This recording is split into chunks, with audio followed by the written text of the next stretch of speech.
आप सभी लोगों को नमस्कार। तो चलिए शुरू करते हैं आज से अपना नया lecture application of hyper conjugation. देखो, हम लोगों ने ऑलरेडी एक लेक्चर पढ़ चुका है एप्लीकेशन ऑफ हाइपर कॉन्जुगेशन से रिलेटेड, लेकिन आज ही हमारा दूसरा लेक्चर है और इस लेक्चर में हम लोग स्टार्ट करने जा रहे हैं। सबसे पहले एप्लीकेशन में बात करेंगे हीट ऑफ हाइड्रोजनेशन। आज जो भी मैं टॉपिक पढ़ाऊंगा ये सबसे ज्यादा इंपॉर्टेंट टॉपिक हैं और ये एग्जाम्स में जब क्वेश्चंस आते हैं तो थोड़े से ट्रिकी बेस्ड होते हैं। तो इसके लिए आपको सबसे पहले कॉन्सेप्ट को बहुत अच्छे से सीखना है और फिर क्वेश्चंस पे अप्लाई करना है। तो सबसे पहले बात करते हैं हीट ऑफ हाइड्रोजनेशन। अगर आपको याद हो तो मैंने आपको रेजोनेंस एनर्जी पढ़ाया था, उस समय मैंने आपको समझाया था कि आखिरकार हीट ऑफ हाइड्रोजनेशन क्या होती है। तो सबसे पहले अगर मैं इसकी डेफिनेशन की बात करता हूं तो मैं एग्जांपल लेता हूं कि मेरे पास 1 मोल अनसैचुरेटेड ऑर्गेनिक कंपाउंड है, फॉर एग्जांपल एल्कीन। अगर मैं एल्कीन की रिएक्शन H2 के साथ करवाता हूं, मतलब हाइड्रोजन के साथ, इन प्रेजेंस ऑफ कैटलिस्ट, निकल हो सकता है, प्लेटिनम हो सकता है या फिर पैलेडियम हो सकता है। तो यहाँ पर होता क्या है, जो आपको यहाँ पर ये वाली पाई बॉन्ड दिख रही है ना, ये जो पाई बॉन्ड है ये पाई बॉन्ड ब्रेक कर जाती है और एक पाई बॉन्ड ब्रेक होकर 2 सिग्मा में कन्वर्ट हो जाती है। इस हाइड्रोजनेशन कार्यक्रम के दौरान यहाँ पर 2 न्यू सिग्मा बॉन्ड में फॉर्म हो जाती है। तो एक्चुअली अगर मैं यहाँ से यहाँ का कॉन्सेप्ट समझाऊं, यहाँ पर क्या हुआ है, 1 पाई बॉन्ड ब्रेक हुआ है और 1 पाई बॉन्ड ब्रेक होने के बाद यहाँ पर फॉर्मेशन किसका हुआ है, 2 new sigma bond, 2 new sigma bond. इस रिएक्शन के दौरान जो एनर्जी निकलती है उसी को बोलते हैं हम लोग हीट ऑफ हाइड्रोजनेशन। और यह जो एनर्जी निकलती है यह एक्सोथर्मिक इन नेचर होती है। तो मैं यहाँ लिखता हूं -x किलो जूल पर मोल। उम्मीद करता हूं आपको सबसे पहले ये समझ में आया होगा। तो अगर आपको डिफाइन करने के लिए बोले हीट ऑफ हाइड्रोजनेशन क्या होती है तो हम बोलेंगे 1 मोल अनसैचुरेटेड ऑर्गेनिक कंपाउंड का रिएक्शन यदि हम हाइड्रोजन के साथ करवाते हैं इन प्रेजेंस ऑफ कैटलिस्ट तो हमारे पास एल्केन का फॉर्मेशन होता है और इस ही रिएक्शन को हम लोग बोलते हैं हाइड्रोजनेशन रिएक्शन। और इस दौरान जो एनर्जी निकलती है इसी को बोलते हैं हीट ऑफ हाइड्रोजनेशन। देखो, ये जो सारे टर्म हैं आप थर्मोडायनेमिक्स में पढ़ेंगे। जब आप फिजिकल केमिस्ट्री पढ़ेंगे तब आप इंथैल्पी चेंज वगैरह के बारे में समझेंगे, तो वहां पर आपको ये डेल्टा एच वगैरह के बारे में डिटेल में पता चलेगा। लेकिन अभी हमें बस इतना ही समझना था। तो मैं यहां से बोल सकता हूं it is an exothermic reaction, it is an exothermic reaction. अब सवाल आ रहा है कि सर ये एक्सोथर्मिक रिएक्शन क्यों है। तो देखो, अगर मैं एक्सोथर्मिक रिएक्शन समझाता हूं तो एक्चुअली हुआ क्या है, यहां पर 1 पाई बॉन्ड ब्रेक की है और 1 पाई बॉन्ड ब्रेक कर क्या फॉर्म हुआ है, 2 न्यू सिग्मा बॉन्ड। और आपको पता है जो 2 न्यू सिग्मा बॉन्ड फॉर्म हुई हैं वो कैसी होती हैं, स्ट्रॉन्ग। तो हम बोलेंगे हमारा प्रोडक्ट क्या हुआ है, ज़्यादा स्टेबल फॉर्म हुआ है। और जब भी कोई स्टेबल चीज़ बनती है तो वहाँ पर एनर्जी क्या होती है, रिलीज होती है। तो ये हमारे पास कॉन्सेप्ट है। अब मैं आपको यही बात एक थोड़ा सा एनर्जी प्रोफाइल डायग्राम से समझाने की कोशिश करता हूँ। मैं यहाँ पर एक एनर्जी प्रोफाइल डायग्राम बनाता हूँ और आपको समझाता हूँ कि आखिरकार क्या मैं बताना चाहता हूँ। देखो, अगर मैं एनर्जी प्रोफाइल डायग्राम बनाता हूँ तो एनर्जी प्रोफाइल डायग्राम में मैं आपको समझा सकता हूं आसानी से कि यहाँ पर आखिरकार ये एनर्जी जो इवॉल्व हुई है वो नेगेटिव कैसे आ रही है, मतलब एक्सोथर्मिक कैसी है। तो देखो, यहाँ पर हमारे पास इस तरीके से एक तरफ तो होती है पोटेंशियल एनर्जी, ठीक, एक तरफ होती है पोटेंशियल एनर्जी और यहाँ पर मैं बात कर सकता हूँ रिएक्शन प्रोग्रेस, रिएक्शन प्रोग्रेस। अब हो क्या रहा है, एल्कीन का कन्वर्जन हो रहा है एल्केन में। तो आपको हमेशा एक बात याद रखनी है जो कि आपका कॉन्सेप्ट है कि हमेशा जहां पर पोटेंशियल एनर्जी ज्यादा होती है वहां पर उसकी स्टेबिलिटी कम होती है। ये बात है आप सबने केमिकल बॉन्डिंग में बहुत अच्छे से सीखी होंगी। सबसे पहला पॉइंट तो आपको ये बहुत अच्छे से समझना है, ये सबसे पहला पॉइंट। और अगर दूसरे पॉइंट की मैं बात करता हूं तो दूसरा है potential energy is directly proportional to reactivity, मतलब जिसकी पोटेंशियल एनर्जी ज्यादा उसकी रिएक्टिविटी भी ज्यादा। इन दो बातों को आप हमेशा के लिए याद रखिएगा। जब जब पोटेंशियल एनर्जी की वैल्यू हाई होती है तो उसकी स्टेबिलिटी कम होती है, और जब जब पोटेंशियल एनर्जी लो होती है उसकी स्टेबिलिटी ज्यादा होती है। वैसे ही आप समझिए कि यहाँ पर potential energy is directly proportional to reactivity. अब अगर मैं इस पॉइंट को यहाँ पर लगाना चाहूँ तो एक्चुअली हो क्या रहा है, एल्कीन से एल्कीन बन रहा है। तो एल्कीन क्या है, ज्यादा रिएक्टिव है, या एल्कीन की स्टेबिलिटी कम है, और एल्कीन क्या है, कम रिएक्टिव है, और एल्कीन की स्टेबिलिटी ज्यादा है। तो मैं बोल सकता हूं कि हमारे पास जो पोटेंशियल एनर्जी कर्व में यहां पर क्या रख सकते हैं, हम एल्कीन रख सकते हैं। तो यहां पर हम बात कर सकते हैं कि यहां पर हमारे पास क्या रहा होगा, एल्कीन रहा होगा इस तरीके से, ठीक है। अब ये एल्कीन किस में कन्वर्ट हो रहा है, एल्कीन में। तो जाहिर सी बात है, अगर एल्कीन की एनर्जी ये है तो एल्कीन की एनर्जी क्या रही होगी, ये रही होगी, और कुछ इस तरीके से हमारे पास यहाँ पर एल्कीन बन चुका है। अब ध्यान से समझना, अब जब भी आपको मैं एनर्जी प्रोफाइल डायग्राम समझाऊंगा तो ये जो पूरा टॉपिक है ये केमिकल काइनेटिक्स में पढ़ने को मिलता है। कोई भी रिएक्शन होती है उसकी एनर्जी प्रोफाइल डायग्राम आप लोगों ने केमिकल काइनेटिक्स में समझी होगी, और वहां पर एक टर्म आया होगा activation energy and transition state. तो हुआ क्या है, यहां से इस तरीके से रिएक्शन कंप्लीट होना स्टार्ट होती है। अब जो मैंने ये दिखाया है, ये जो इतनी एनर्जी है, इस एनर्जी को ही हम बोलते हैं एक्टिवेशन एनर्जी, जिसको EA से डिनोट करते हैं।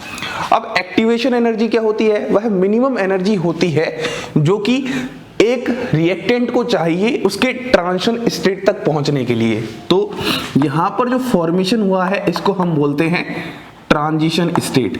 और ट्रांजिशन स्टेट क्या होता है, जहां पर ओल्ड बॉन्ड क्या करती हैं, ब्रेक करती हैं, और न्यू बॉन्ड क्या करती हैं, फॉर्म करती हैं।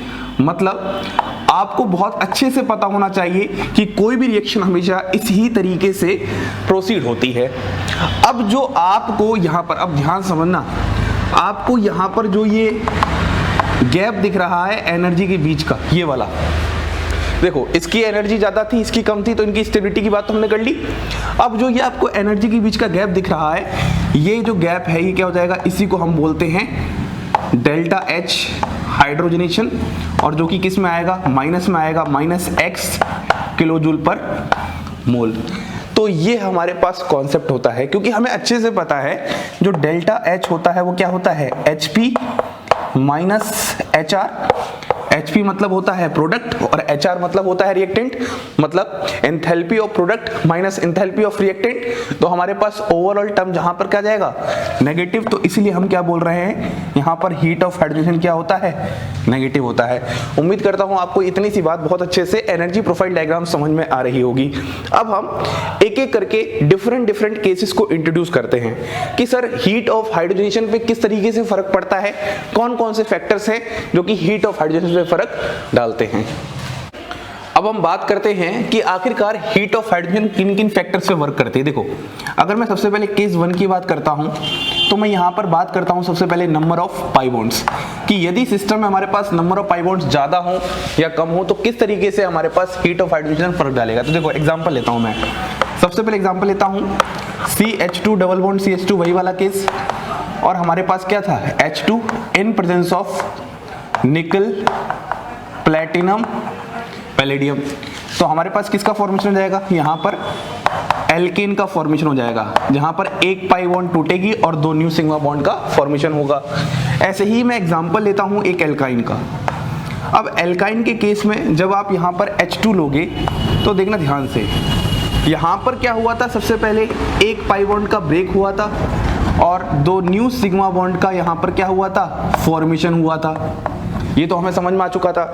अब इस वाले केस में भी ऐसा ही होता है, इस वाले केस में भी यहाँ पर एक पाई बॉन्ड का ब्रेक होगा तो सबसे पहले यहाँ पर C double bond H H H alkene का फॉर्मेशन होगा। लेकिन ये रिएक्शन यहाँ तक रुकेगा नहीं, ये रिएक्शन फर्दर आगे प्रोसीड होगा, फिर दोबारा से H2 मॉलिक्यूल आएगा और वो निकल के साथ रिएक्शन करेगा। अब यही वाला रिएक्शन एज इट इज बन गया तो आप यहाँ पर क्या बना दोगे, एल्केन बना दोगे। तो यहाँ पर जो इसकी दोनों ही पाई बॉन्ड्स थी वो किस में ब्रेक होकर कन्वर्ट हो गई, एल्केन में कन्वर्ट हो गई, क्योंकि इसके पास कितनी पाई बॉन्ड्स थी, 2 पाई बॉन्ड्स थी। तो 2 पाई बॉन्ड्स थी और इसके पास कितनी थी, 1 पाई बॉन्ड। तो 2 पाई बॉन्ड्स किस में ब्रेक हो गई, 4 सिग्मा में फॉर्म हो गई। और 1 पाई बॉन्ड किस में फॉर्म होगी, 2 सिग्मा में फॉर्म हो गई। तो ये हमारे पास हो गया प्रोसेस। अब सवाल ये है कि सर एल्कीन और एल्काइन में किसकी हीट ऑफ हाइड्रोजनेशन ज्यादा। तो इस कॉन्सेप्ट को समझाने के लिए मैं आपको दोबारा से हेल्प लेता हूं एनर्जी प्रोफाइल डायग्राम। देखो, अगर मैं एनर्जी प्रोफाइल डायग्राम की बात करता हूं तो यहां पर पोटेंशियल एनर्जी है और यहां पर आपके पास क्या है, रिएक्शन प्रोग्रेस है। तो देखो, एक बात तो पक्की है कि दोनों ही का जो एंड फाइनल प्रोडक्ट है वो क्या है, एल्केन है। सही बात है, दोनों का ही फाइनल प्रोडक्ट क्या है, एल्केन है। तो यहां पर हमारे पास क्या है, एल्केन। अब सवाल ये आ रहा है कि एल्कीन और एल्काइन में रिएक्टिविटी किसकी ज्यादा होगी। तो देखो, अगर मैं आपसे बात करता हूं, एक तो बात है पोटेंशियल एनर्जी की, कि पोटेंशियल एनर्जी एल्कीन और एल्काइन में किसकी ज्यादा किसकी कम, और एक बात है रिएक्टिविटी की।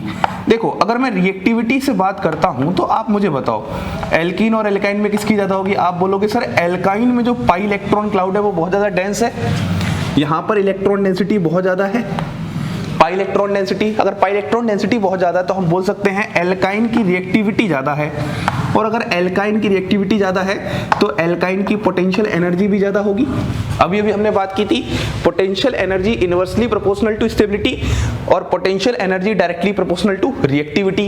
Alkyne is much reactive than alkene because of having its high electron density. अब अगर इतनी बात समझ में आपको आ चुकी है तो यहीं पर अगर मुझे प्लॉट करना है तो देखो, एक तो मैं यहां पर दिखा दूं इस तरफ से और एक मैं यहां दिखा दूं। ध्यान से देखना आप, बहुत ध्यान से। अगर मैं यहां पर बात करता हूं तो यहां पर हम बोलेंगे एल्कीन है और यहां पर हम बोलेंगे एल्काइन है, क्योंकि जिसकी रिएक्टिविटी ज्यादा उसकी पोटेंशियल एनर्जी ज्यादा, और पोटेंशियल एनर्जी को मैं ऊपर ही दिखाऊंगा, अरे ये ज्यादा होता है और ये कम होता है। तो जब मैं इसका रिएक्शन करवाऊंगा तो रिएक्शन इसका कुछ ऐसे होगा, और जब मैं इसका रिएक्शन करवाऊंगा तब कैसे होगा, इसका रिएक्शन किस तरीके से, इसका भी रिएक्शन यहां पर इस तरीके से आप करवाओ।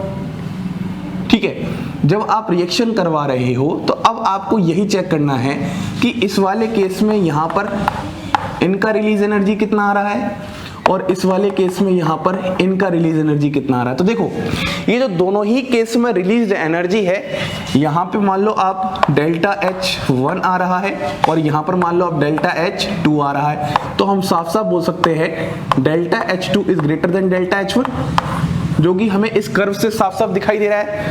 और ये कैसी वैल्यू है, एक्सोथर्मिक है। मैं यहाँ पर माइनस नहीं लगा रहा, लेकिन आप समझदार लोग हो, हमने पहले ही बात कर रखी है कि हीट ऑफ हाइड्रोजनेशन कैसा होता है, एक्सोथर्मिक होता है।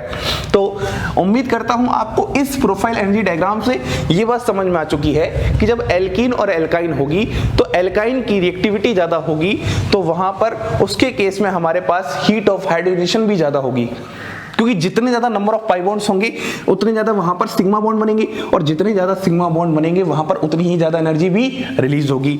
तो आज के बाद हम एक पॉइंट बहुत अच्छे से रट लेंगे। पहले हमने समझा, अब हमें रटना है। Heat of hydrogenation is directly proportional to number of pi bonds, मतलब जिस सिस्टम में नंबर ऑफ पाई बॉन्ड्स ज्यादा होंगे उस सिस्टम में वहां पर हीट ऑफ हाइड्रोजनेशन भी ज्यादा होगी।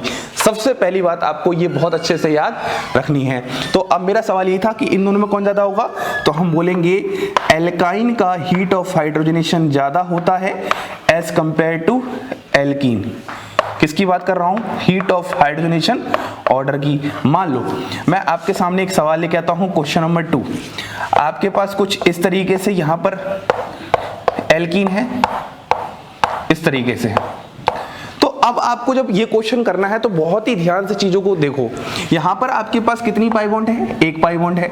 यहां पर आपके पास कितनी पाई बॉन्ड है, 2 पाई बॉन्ड है। तो मैंने क्या बोला, सबसे पहले आपको चेक करना है नंबर ऑफ पाई बॉन्ड्स, क्योंकि यहां पर 2 पाई बॉन्ड है और क्योंकि यहां पर 1 पाई बॉन्ड है, तो हम बोल सकते हैं जहां पर नंबर ऑफ पाई बॉन्ड्स ज्यादा होती हैं वहां पर हीट ऑफ हाइड्रोजनेशन भी ज्यादा होती है। तो इस केस में हमारे पास हीट ऑफ हाइड्रोजनेशन ज्यादा होगी। अब आप में से आधे लोग सोच रहे होंगे सर यहां तो ये रेजोनेंस में भी है, तो यहां पर रेजोनेंस का कोई कॉन्सेप्ट आपको नहीं लगाना। यहां पर आपको सबसे पहला जो प्राइमरी फैक्टर होता है वो चेक करना होता है नंबर ऑफ पाई बॉन्ड। यहां पर 2 है और यहां पर 1 है। उम्मीद करता हूं आपको सबसे पहला केस 1 अच्छे से समझ में आया होगा। तो केस 1 को समझाने के लिए एंड में जो हमारा कंक्लूजन है वो क्या है, जितने ज्यादा नंबर ऑफ पाई बॉन्ड्स होते हैं उतना ही ज्यादा वहां पर हीट ऑफ हाइड्रोजनेशन होती है। अब बात करते हैं हम केस 2 की। अब हम बात करते हैं केस 2 कि आखिरकार केस 2 किस तरीके से फर्क डालता है। देखो, केस 2 में हमारे पास आता है स्टेबिलिटी ऑफ एल्कीन। सबसे पहले हमने क्या बात करी, नंबर ऑफ पाई बॉन्ड। अब क्या बात करेंगे, स्टेबिलिटी ऑफ एल्कीन। अब स्टेबिलिटी ऑफ एल्कीन समझाने के लिए मैं आपके सामने यहाँ पर 3 एल्कीन ले लेता हूँ। देखो सबसे पहली मैं एल्कीन की बात करता हूँ, C डबल बॉन्ड CH3, यहाँ पर H, यहाँ पर H। ऐसे ही मैं आपसे बात करता हूँ C डबल बॉन्ड C, यहाँ पर CH3 H CH3, और फिर लास्ट में मैं एक और एल्कीन लेता हूँ CH3 यहाँ पर H और यहाँ पर H। देखो ये जो मैंने एग्जांपल लिया है एल्कीन्स के सेट का, ये अपने आप में बहुत इंपॉर्टेंट एग्जांपल है। और मैंने आपको जब स्टेबिलिटी ऑफ एल्कीन पढ़ाया था तो बहुत अच्छे से समझाया था कि आखिरकार हम लोगों को स्टेबिलिटी ऑफ एल्कीन कैसे देखनी होती है। तो देखो इन सब के सामने यहाँ पर हमारे पास क्या है, इस तरीके से रिएक्शन प्रोसीड होगी। अब जब आप रिएक्शन करवाओगे तो सवाल ये आ रहा है कि इन तीनों ही की जो डेल्टा H, जैसे मान लो यहाँ पर क्या है डेल्टा H1 है, यहाँ पर क्या है डेल्टा H2 है और यहाँ पर क्या है डेल्टा H3 है। जाहिर सी बात है सारी की सारी एक्सोथर्मिक वैल्यू होंगी, लेकिन इनका आपस में रिलेशन क्या होगा। अगर मैं इनके आपस में रिलेशन की बात करता हूं तो मुझे ये पता होना चाहिए कि आखिरकार heat of hydrogenation stability of alkene वाले फैक्टर पर कैसे डिपेंड करती है। तो आप बोलोगे सर सबसे पहले एक काम करो, अगर आपसे स्टेबिलिटी ऑफ एल्कीन बोला है तो आप यहां पर सीधे इसके अल्फा H कैलकुलेट कर लो, जिसके नंबर ऑफ अल्फा H ज्यादा उसकी स्टेबिलिटी ज्यादा। उसके बाद आप आगे बताओ किस तरीके से हीट ऑफ हाइड्रोजन की बात करेंगे। देखो अगर मैं यहाँ पर स्टेबिलिटी की बात करता हूँ तो देखो यहाँ पर जो अल्फा H है वो 6 है, यहाँ पर अल्फा H है वो भी 6 है, और यहाँ पर अल्फा H है वो भी 6 है। तो इस वाले केस में हम लोग अल्फा हाइड्रोजन से अपना आंसर नहीं बता पाएंगे। और आपको अगर याद हो तो ऐसा क्वेश्चन मैंने आपको स्टेबिलिटी ऑफ एल्कीन में करवाया था। मैंने यहाँ पर बोला था ये जो पहली एल्कीन है ये एल्कीन है आइसोब्यूटीन, उसके बाद दूसरी जो एल्कीन है ये है आपके पास ब्यूट-2-ईन, और जो ये वाली एल्कीन है ये भी आपके पास क्या है ब्यूट-2-ईन। लेकिन इन दोनों में फर्क क्या है, ये जो ऊपर वाली है ये ट्रांस है और ये जो नीचे वाली है ये सिस है। अभी आपको ट्रांस और सिस का इतना आइडिया नहीं होगा क्योंकि आपने ज्योमेट्रिकल आइसोमर नहीं पढ़ा, लेकिन फिर भी अगर पढ़ा है तो आपको ये पता होना चाहिए कि इस कार्बन पे डिफरेंट सब्स्टिट्यूशन होना चाहिए, इस कार्बन पर डिफरेंट सब्स्टिट्यूशन होना चाहिए फॉर ज्योमेट्रिकल आइसोमर। दोनों ही डबली बॉन्डेड कार्बन पर डिफरेंट सब्स्टिट्यूशन होना चाहिए फॉर ज्योमेट्रिकल आइसोमर। और यदि ये आपस में अपोजिट हैं तो ट्रांस, और यदि ये आपस में एक साइड हैं तो सिस। इतनी बात आपको समझ में आनी चाहिए। तो आइसोब्यूटीन है, ट्रांस ब्यूट-2-ईन है और सिस ब्यूट-2-ईन है। अगर तीनों की मैं स्टेबिलिटी की बात करता हूं तो मैंने आपको बोला था यहाँ पर जो हाइपर कॉन्जुगेशन होता है वो इस तरीके से एक साथ इफेक्टिवली होता है। तो इस वाले केस में आपके पास यहाँ पर मैंने हाइपर कॉन्जुगेटिंग स्ट्रक्चर बनवा के सिखाया था। आइसोब्यूटीन की स्टेबिलिटी सबसे ज्यादा, उसके बाद ट्रांस-2-ब्यूटीन, उसके बाद लास्ट में सिस-2-ब्यूटीन। सर सिस-2-ब्यूटीन की स्टेबिलिटी सबसे कम कैसे हो चुकी है, तो मैंने आपको बोला था यहाँ पर जो आपको ये दो बड़े बड़े ग्रुप दिख रहे हैं इनके बीच में स्टेरिक क्राउडिंग होती है, स्टेरिक क्लैश होता है जिसको वंडर वॉल रिपल्शन कहते हैं। तो कुल मिला के आपको मैंने स्टेबिलिटी की बात की थी। अब यहाँ पर ज्यादा डिटेल में नहीं जाऊंगा, हम मुद्दे पर आते हैं कि आखिरकार स्टेबिलिटी ऑफ एल्कीन कैसे डिपेंड करती है। देखो इस वाली बात को भी मैं यहाँ पर एनर्जी प्रोफाइल डायग्राम से ही समझाना चाहूंगा। यहाँ पर आपके पास क्या है पोटेंशियल एनर्जी है और यहाँ पर आपके पास क्या है रिएक्शन प्रोग्रेस है। ठीक है, इतनी बात सबको समझ में आ रही है। एक बात तो पक्की है कि इन तीनों ही का जो प्रोडक्ट होगा वो सेम होगा और तीनों ही का प्रोडक्ट एल्केन होगा। ये बात आप सबको अच्छे से समझ में आ रही है। मतलब मैं यहाँ पर इस तरीके से एक एल्केन के फॉर्मेशन की बात कर देता हूँ कि जो एल्केन होगी उनकी एनर्जी कुछ यहाँ पर लाई कर रही होगी। अब आप खुद बताओ, ये अगर इनकी स्टेबिलिटी ऑर्डर है तो अभी अभी हमने एक बात सीखी थी, पोटेंशियल एनर्जी जो होती है वो क्या होती है, इनवर्सली प्रोपोर्शनल टू स्टेबिलिटी होती है। अभी भी मैंने बताया था। तो आप मुझे बताओ जिसकी स्टेबिलिटी ज्यादा उसकी पोटेंशियल एनर्जी क्या होगी, कम। तो मैं आइसोब्यूटीन को थोड़ा सा कम रखूंगा, उसके बाद इसको यहाँ पर इससे थोड़ा ऊपर रखूंगा और इसको सबसे ऊपर रखूंगा। मतलब मैं यहाँ पर अगर 3 एल्कीन को दर्शाऊं तो आप मुझे बताइए इन तीनों ही एल्कीन में आइसोब्यूटीन कौन सी है। तो आप बोलोगे सर ये वाली जो एल्कीन है वो आइसोब्यूटीन है क्योंकि इसकी पोटेंशियल एनर्जी क्या है, कम। तो हम बोलेंगे यहाँ पर ये क्या है आइसोब्यूटीन, यहाँ पर ये क्या है ट्रांस ब्यूट-2-ईन और ये क्या है सिस ब्यूट-2-ईन, है ना। ये 3 एल्कीन है। ये वाली बात मैंने कैसे की, इस वाले फंडे पे, इस वाले कॉन्सेप्ट से रिलेटेड। अगर आपको इतनी बात समझ में आ चुकी है, अब आप तीनों ही केस में हीट ऑफ हाइड्रोजन चेक कर लो और आप देखो सबसे ज्यादा वैल्यू कहां आ रही है। अगर आप देखोगे यहां पर इसके लिए मैंने क्या रखा था, डेल्टा H3, इसके लिए रखा था डेल्टा H2 और इसके लिए रखा था डेल्टा H1। तो हम यहां से साफ साफ बोल सकते हैं कि सर जिस एल्कीन की स्टेबिलिटी ज्यादा होगी उसकी हीट ऑफ हाइड्रोजनेशन कम होगी। तो यहां से हमारे पास हीट ऑफ हाइड्रोजनेशन का जो ऑर्डर आ जाएगा वो ऑर्डर आ जाएगा delta H3 is greater than delta H2 is greater than delta H1। और यहां से इन सब बातों से हमारे पास कंक्लूजन सिर्फ एक ही निकला है कि सर जो हमेशा हीट ऑफ हाइड्रोजनेशन होती है वो inversely proportional to stability of alkene होती है। बहुत बहुत इंपॉर्टेंट बात मैं आपको समझा रहा हूं। हम लोगों ने जब सबसे पहले केस 1 डिस्कस किया था उसमें क्या बोला था कि जिसमें जितने ज्यादा नंबर ऑफ पाई बॉन्ड्स होंगे उसमें उतनी ज्यादा हीट ऑफ हाइड्रोजनेशन होगी, वो हमारे पास प्राइमरी फैक्टर होता है। लेकिन अगर आपके पास आइसोमेरिक एल्कीन्स हो, आप ऐसे बोल सकते हो ये फंडा तब लगेगा जब आपके पास नंबर ऑफ पाई बॉन्ड्स क्या हो, सेम, एंड प्रोडक्ट भी क्या हो, सेम। और आप सबको पता है हीट ऑफ हाइड्रोजनेशन के टाइम प्रोडक्ट सबका क्या बनता है, एल्केन। तो ये बात सबसे ज्यादा इंपॉर्टेंट है जो मैं आपको यहाँ पर बताने की कोशिश कर रहा हूँ। उम्मीद कर रहा हूं आपको ये सारी बात समझ में आ रही है। और ये फैक्टर हमेशा आइसोमेरिक एल्कीन्स में वर्क करता है। आइसोमेरिक एल्कीन्स आपको पता है जहां पर मॉलिक्यूलर फॉर्मूला सेम होते हैं, number of pi bond same होंगे, तब जाके हम चेक करेंगे कि heat of hydrogen is inversely proportional to stability of alkene. तो अब कुल मिला के हम अपने एकदम कंक्लूजन पे आते हैं। एंड में मैं आपको कंक्लूजन बताने जा रहा हूं, बस उस पॉइंट को याद कर लो। आपसे कभी भी हीट ऑफ हाइड्रोजनेशन का कोई भी सवाल गलत नहीं होने वाला। और एक छोटा सा टर्म और है, पर मोल हीट ऑफ हाइड्रोजनेशन। उस टर्म को समझते हुए फिर हम अपने डिफरेंट क्वेश्चंस करते हैं और आगे बढ़ते हैं। सबसे पहले हमने केस 1 में क्या बात की, नंबर ऑफ पाई बॉन्ड्स ज्यादा तो हीट ऑफ हाइड्रोजन ज्यादा। केस 2 में क्या बात की, अगर स्टेबिलिटी ज्यादा तो वहां पर हीट ऑफ हाइड्रोजन कम। अब हम बात करते हैं कंक्लूजन की अपने।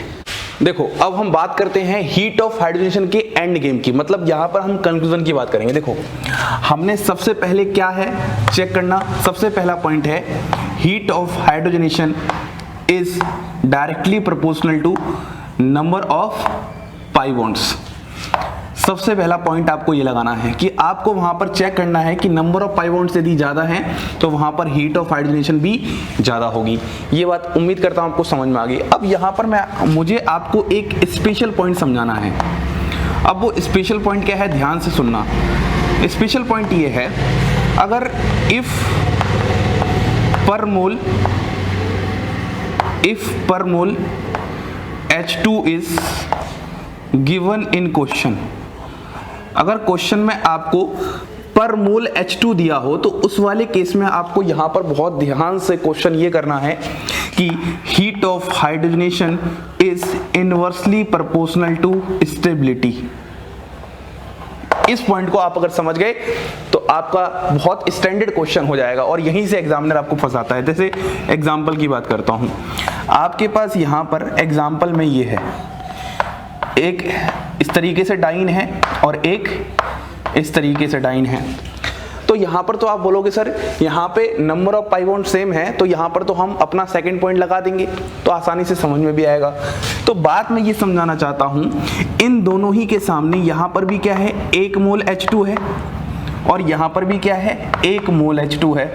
अब अगर दोनों के सामने ही 1 मोल H2 है तो एक समय पर सिर्फ एक ही बॉन्ड के साथ वो क्या कर सकता है, सिग्मा बॉन्ड फॉर्म कर सकता है। तो यहां पर इसकी स्टेबिलिटी ज्यादा है, मतलब ये क्या है, रेजोनेंस में पार्टिसिपेट कर रही है तो इसकी स्टेबिलिटी क्या है, ज्यादा। अगर इसकी स्टेबिलिटी आपके पास ज्यादा है तो इसकी हीट ऑफ हाइड्रोजनेशन क्या होगी, कम, तो इसकी क्या होगी, ज्यादा। चलो सर ये सवाल तो समझ में आ गया, लेकिन अगर मैं आपसे क्वेश्चन नंबर 2 की बात करता हूं और आपके पास कुछ ऐसा आ जाए, ध्यान से देखना, कुछ ऐसा आ जाए,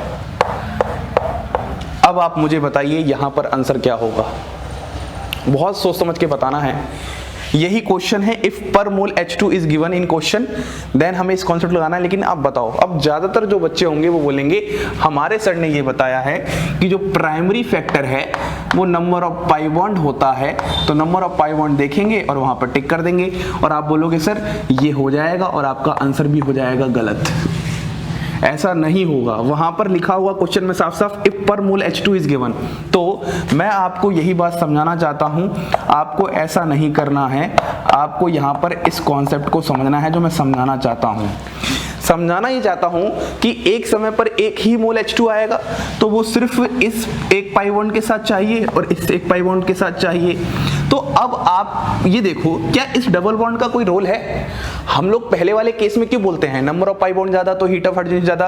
क्योंकि तब एक्सिस में H2 मानते हैं, जितने भी पाई बॉन्ड है उन सबको सिग्मा में कन्वर्ट करता है, ज्यादा सिग्मा में कन्वर्ट होगा तो ज्यादा हीट ऑफ हाइड्रोजन निकलेगी। लेकिन इस बार पर मोल CH2 है तो सिर्फ एक ही पाई बॉन्ड से मतलब है, तो दूसरी पाई बॉन्ड का तो कोई रोल ही नहीं है, बल्कि ये इसको दिक्कत और पहुंचा रही है। कैसे दिक्कत पहुंचा रही है? अगर आप मान लो इस वाले के लिए यहाँ पर 2x एनर्जी रिलीज हो रही है, तो इस वाले केस में क्या होगी 2x माइनस वाई। तो अगर मैं 2x बटे 2 कर दूं यहाँ पर, क्योंकि यहाँ पर 2 हाइड्रोजन थे तो यहाँ पर भी 2x माइनस वाई 2 करूंगा। ये जो माइनस वाई है, ये माइनस वाई क्या दर्शा रहा है? रेजोनेंस, जो रेजोनेंस की वजह से कमी आ रही है। तो कुल मिला के बात ये याद रखनी है कि जब भी आपके पास पर मोल H2 वाला केस हो तो यहाँ पर स्टेबिलिटी के इन्वर्सली होता है, और हमें पता है इसकी स्टेबिलिटी ज्यादा ड्यू टू रेजोनेंस, इसकी स्टेबिलिटी बहुत कम, तो हम बोलेंगे यहाँ पर हीट ऑफ हाइड्रोजन ज्यादा।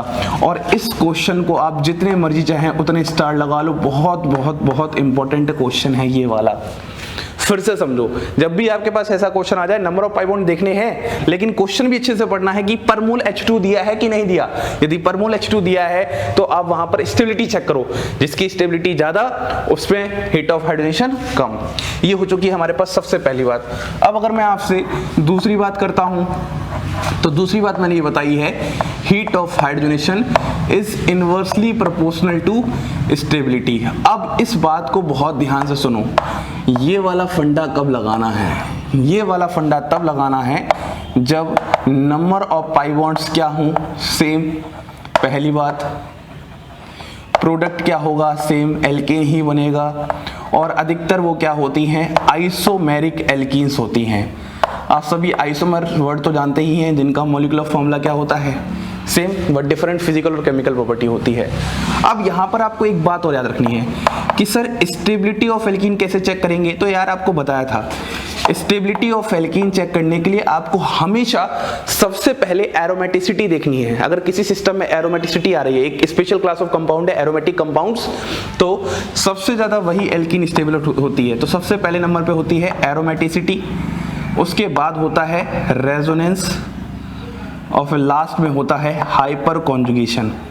तो आपको जब भी एल्कीन की स्टेबिलिटी चेक करनी है तो इस तरीके से इन पॉइंट्स को आपको हमेशा अप्लाई करना है। सबसे ज्यादा स्टेबल एरोमेटिक एल्कीन, उसके बाद रेजोनेंस, उसके बाद हाइपर कॉन्जुगेशन।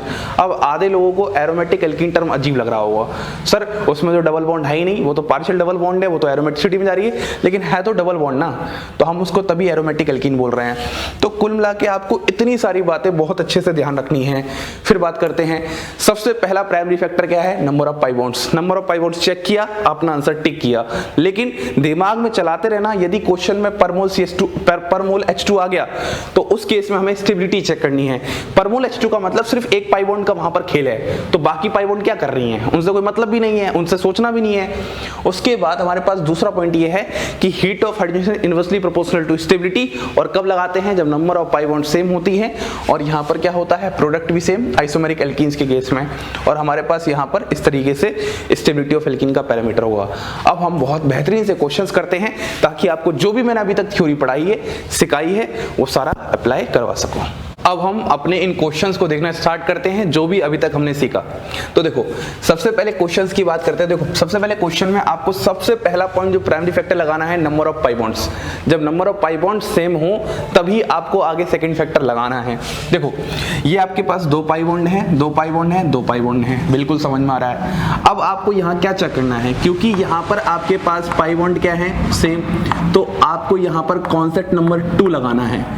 हर क्वेश्चन में लिखो कॉन्सेप्ट नंबर 1 लगा रहे हो या कॉन्सेप्ट नंबर 2 लगा रहे हो, ताकि आपकी अंडरस्टैंडिंग और अच्छी बने।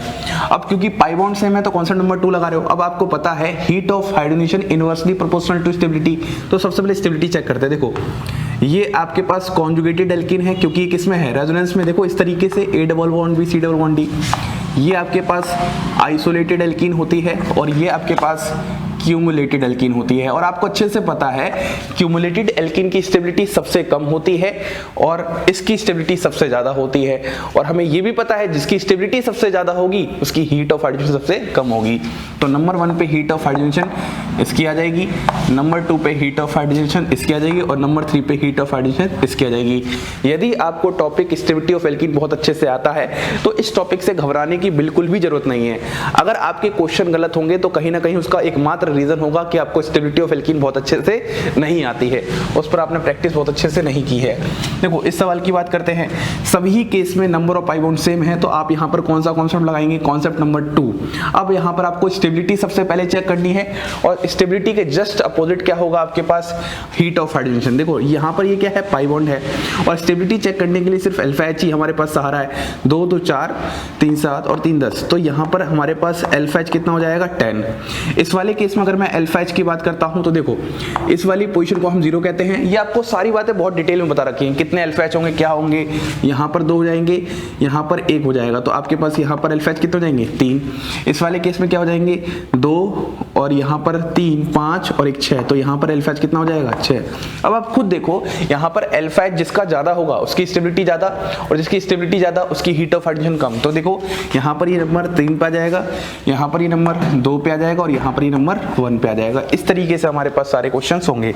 इस सवाल की बात करते हैं, देखो यहाँ पर सब जगह पाई बॉन्ड क्या है, सेम। अगर आपके पास पाई बॉन्ड सेम है तो आप कौन सा कॉन्सेप्ट लगाओगे, कॉन्सेप्ट नंबर 2 लगाओगे।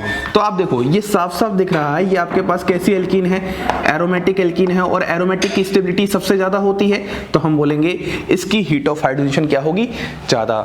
इस सवाल की बात करते हैं, देखो बहुत अच्छा सवाल है।